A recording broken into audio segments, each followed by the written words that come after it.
In this video, I will show you how you can secure your buyer's agent commission now prior to the settlement going into effect and then later in August, because it's July 25th and new forms were released yesterday and a problem was created.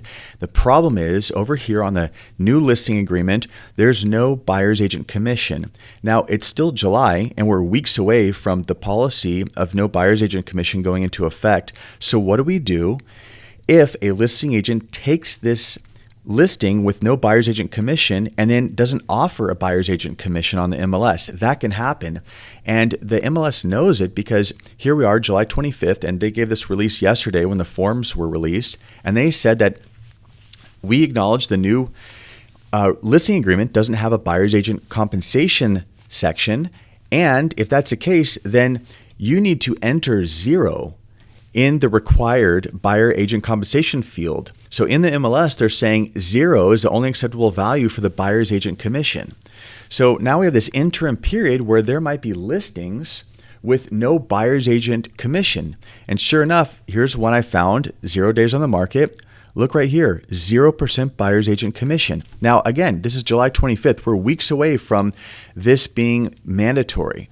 But the problem is here now, and I'll show you how to address it and get paid no matter what. And in this particular listing, they don't even have a seller concession. It doesn't say whether or not the seller will offer a concession or if there's a concession in price. So this is a good example of a worst case scenario listing, especially right now when no one's required to have a buyer representation agreement. So the question of a buyer's agent commission is up in the air. So 0% here, no concession right there. Let me show you how to work around this. No matter how bad the scenario is, there's a fix. Let's jump over to the purchase agreement. This is the new purchase agreement, and I'm scrolling down here to page 2 of 17. Now, there are a few different options, and the first is you have to ask yourself, do you have a buyer representation agreement in place? And I'll show you solutions, whether you have one or you don't have one. So let's start if you have one. And if you don't have one, by the way, you should get one signed ASAP. Here's the new buyer representation agreement. You want to get one signed. You can even explain to your client. You can scramble and get one signed now and say, hey, I just need you to put this in here before I make an offer. Again, this isn't required yet. I'm just giving you a suggestion. Because if you have a buyer representation agreement, there's a couple ways to do it actually. You can put this seller credit, which is creating a concession basically, and you can put the amount of commission you want to collect from your buyer. But there's a better way. Okay, I'm going to show you multiple ways. Okay, 4 ways probably total. You could leave this blank in theory, and you could just check this box. Seller agrees to pay the obligation of buyer to compensate buyer's broker. And then you would jump over to the SPBB form. Because in theory, if you have a buyer representation agreement, all you need to do is check this box and fill out an SPBB form, seller payment to buyer's broker. And here it is, a very simple 1-page form, shockingly simple for how complex most car forms are now. And you can just write in whatever your commission is on your representation agreement, and that's basically it. Now, there's a problem, a small problem, because you can't use this without the buyer representation agreement. You can't just write an offer and say, oh, I'll just check this box and add an SPB form even though I don't have a buyer representation agreement. You have to have one because it says right here, underlined, if there's no buyer representation agreement, then seller has no obligation to pay buyer's broker. This form must be used only if you have a buyer representation agreement. That's why I said earlier, if you don't have one, you should really scramble to get one signed with your buyer. So you have this in place and then send this with your offer by checking this box. That is the best approach. That's the best approach to get paid regardless of what's on the MLS. If you do it this way, you don't have to worry about what's on the MLS. If you don't check this box and you have some other agreement where your buyer's going to pay, you can check this box. But this is a plan B. I don't recommend this. I recommend just checking this box and then doing this form. Now, some people might say, well, maybe do both. Well, the problem with doing both is there's overlap because we don't know that this concession up here is going to go to credit the buyer's obligation. And you don't want to double it up, because in theory you could have this that totally addresses the buyer's agent's compensation, but then what if there is actually a concession needed for repairs, let's say? Well, you could put that in there separately. So I would say do one or the other, and this line G3 is the highest and best way to do it if you have or can get a buyer representation agreement signed. Okay, let's say you don't have a buyer representation agreement signed.